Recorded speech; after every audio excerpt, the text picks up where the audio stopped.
Welcome back. I'm James. Devin's helped me out. Today we are going over coordination and conditioning. Two things that are fundamental to kickboxing and fundamental to Savate. You need to build these things into your game, build these attributes. If you don't have them, it's just going to be very difficult to advance your skills. So first, we start with conditioning. This is not a drill you should do for minutes and minutes at a time. It's one you should do for about 30 seconds to a minute.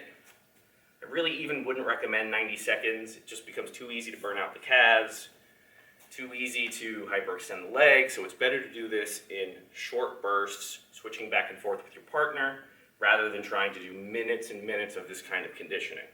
So, what's the drill? It's very simple. Face off with my partner, and I essentially give him my leg. Note, he's not lifting it really high, he's keeping it more or less on line with my waistline, so I'm not tilted back, I'm not too tilted forward, I'm at a nice solid stance. So from here, I want to stay on the ball of my foot as much as I can. I shift into my stance. I don't want my arms down, I don't want my head sagging. I keep my posture up, I keep my guard up and stay engaged, and he simply guides me around. And I need to bounce and follow, rotate, you name it. And you do this for, like I said, 30 to 60 seconds. You keep the bounce going. You keep your guard engaged, you keep your lead shoulder forward, you don't let yourself fall out of position, you just keep that bounce going, working as much movement as you can, and time. So that's a short instance of seeing it. Again, these rounds are 30, 60 seconds max, I would say.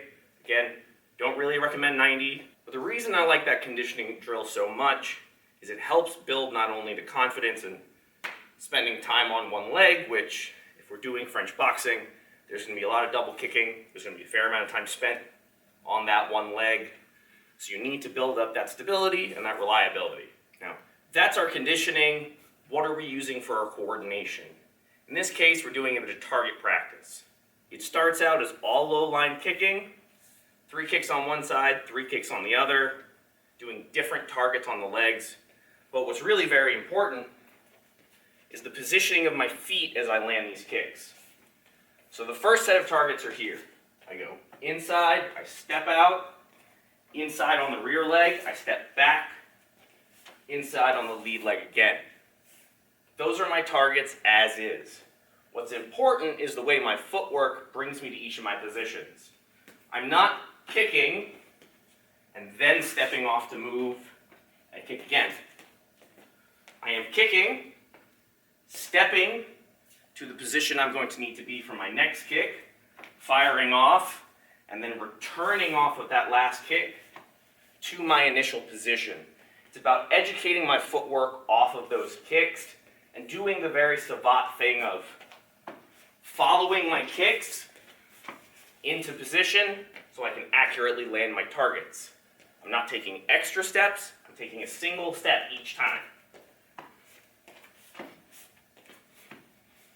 That way I learn, what's my positioning? What's my distance? How far do I need to step to put myself in the right distance so I'm kicking properly?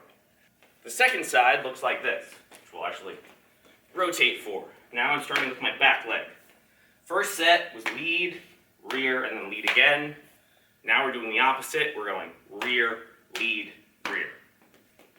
Start off again, that low fouette. Kick to the outside of the leg, step off. Now I'm kicking towards the top of the leg with my lead leg, stepping back and coming again on the outside. Same fundamental concept. Kicking, stepping and landing in the exact position I need to be in, and following up.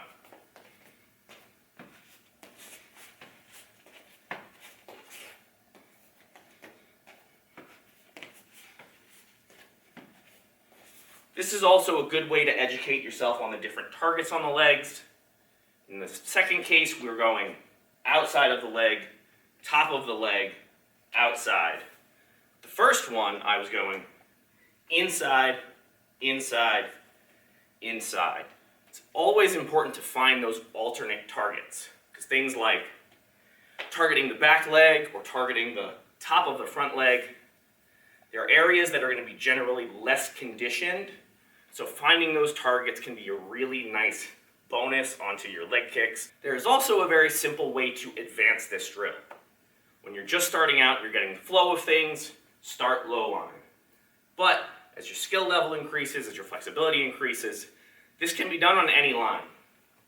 So as example, I can go low line, step out, mid line, step back, high line.